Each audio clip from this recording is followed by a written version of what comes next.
ইচ্ছে পূরণে আপনাদের সবাইকে স্বাগত। তাই অনেক দিন পর আবার এক রেসিপি বানিয়েছি, সর্ষে পাবদা। আপনারা অবশ্যই এই রেসিপিটি একবার বানাবেন এবং কেমন লাগলো কমেন্ট বক্সে জানাবেন। সর্ষে পাবদা বানানোর জন্য প্রথমেই আমি 4টি বেশ বড় সাইজের ডিমওয়ালা পাবদা মাছ ভালো করে ধুয়ে পরিষ্কার করে নিয়েছি। এরপর এর মধ্যে পরিমাণ মতো লবণ, কিছুটা পরিমাণ হলুদ গুঁড়ো ও সামান্য সর্ষের তেল দিয়ে ভালো করে মেখে নেব।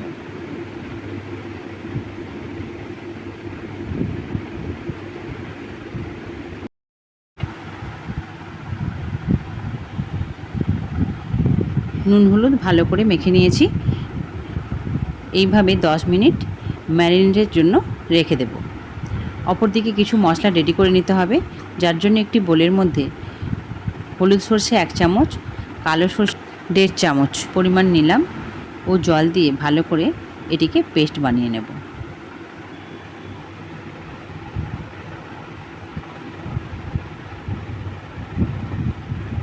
পেস্ট বানানো হয়ে গেছে। এরপর আমি ছাঁকনির সাহায্যে এই সর্ষে বাটা ভালো করে ছেঁকে নেব, যাতে সর্ষের যে খোসা সেটা না এর মধ্যে থাকে। এর ফলে রান্নাটি দেখতেও ভালো হবে ও সর্ষের খোসা মুখে লাগবে না।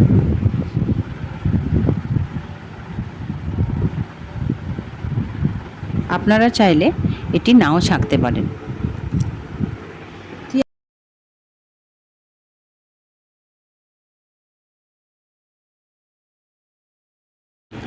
সর্ষে বাটা হয়ে গেছে। এরপর একটা বোলের মধ্যে 2 চামচ পোস্ত ও 2টো গোটা কাঁচা লঙ্কা নিয়ে নেব। কাঁচা লঙ্কা ও পোস্ত ভালো করে পেস্ট করে নেব। মিডিয়াম সাইজের একটা টমেটো কুচি করে পেস্ট করে নিলাম। এছাড়া আদা বাটা 1 চামচ নিলাম। অপরদিকে গ্যাস অন করে প্যান বসিয়ে দিয়েছি। প্যান গরম হয়ে গেলে সর্ষের তেল 50 ml মতো দিয়ে দেব।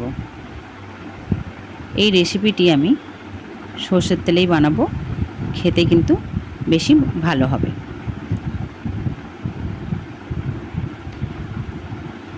তেল গরম হয়ে গেলে এর মধ্যে আমি মাছগুলো ভেজে নেব। তেল গরম হয়েছে কিনা দেখার জন্য আমি সামান্য লবণ অ্যাড করলাম, তাতে মাছটি ভাজতেও সুবিধা হবে ও নিচে লেগে যাবে না। আগে থেকে নুন হলুদ মেখে রাখা পাবদা মাছ দিয়ে দিলাম। এই মাছ যেহেতু নরম, তাই একটি চামচের সাহায্যে উল্টে হালকা হাতে ভেজে নেব। পাবদা মাছ যেহেতু নরম, খুব বেশি ভাজার প্রয়োজন হয় না। তবে আমি এখানে একটু বেশি করেই ভেজেছি। আপনারা চাইলে আরও একটু কম ভাজতে পারেন।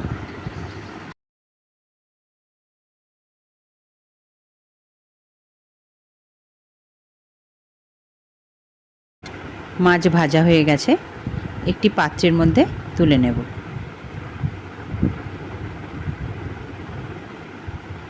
ওই তেলের মধ্যেই বাকি 2টো মাছ একইভাবে ভেজে নেব।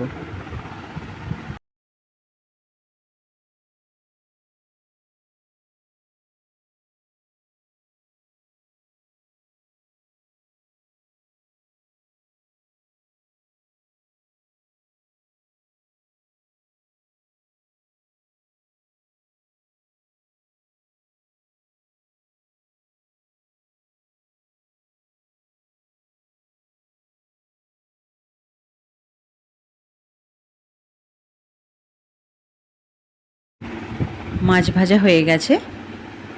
ভাজা মাছগুলি একটি পাত্রের মধ্যে নামিয়ে নিলাম।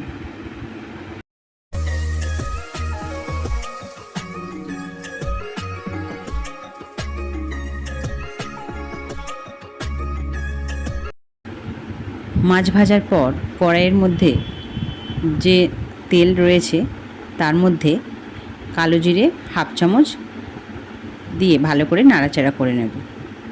গ্যাসের ফ্লেম এই সময় আমি লোতে রেখেছি। আদা বাটা অ্যাড করলাম, সামান্য লবণ দিলাম ও নাড়াচাড়া করে নিলাম যাতে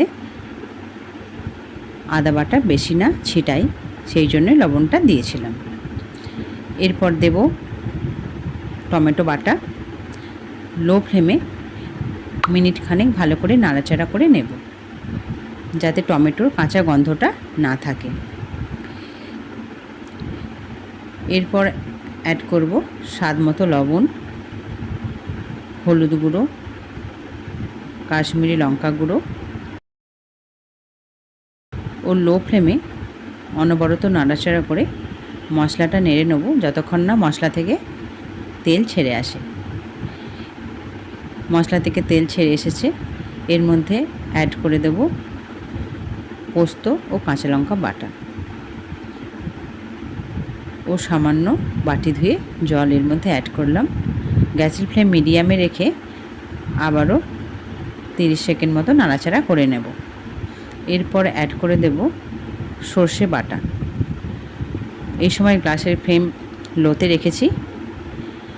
বাটি ধুয়ে জল 1 বাটি অ্যাড করলাম ও ভালো করে নাড়াচাড়া করে ঝোলটা ফুটিয়ে নেব মিডিয়াম টু হাই ফ্লেমে। ঝোল ফুটে উঠলে গ্যাসের ফ্লেম লোতে করে দেব ও এর মধ্যে অ্যাড করব একটা গোটা কাঁচা লঙ্কা ও ভেজে রাখা মাছগুলো। আপনারা ঝালের পরিমাণ বাড়াতেও পারেন, আমরা একটু ঝাল কম খাই তাই কম দিয়েছি।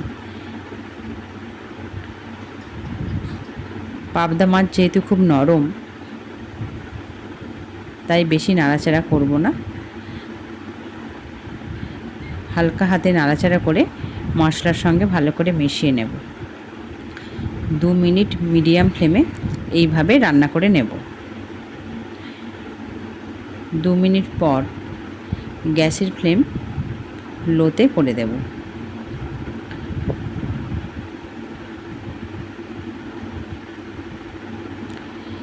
এরপর গ্যাস অফ করে দেব ও 10 মিনিট এটি রেখে দেবো এইভাবেই। তারপর মাছটা আমি সার্ভ করব। সর্ষে পাবদা পরিবেশনের জন্য সম্পূর্ণভাবে রেডি। গরম গরম ভাতের সঙ্গে সর্ষে পাবদা খেতে কিন্তু খুব ভালোই লাগে। আপনারা অবশ্যই বানাবেন এবং কেমন লাগলো কমেন্ট বক্সে অবশ্যই জানাবেন।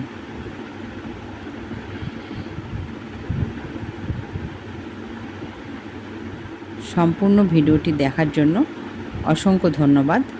ভালো থাকবেন, সুস্থ থাকবেন।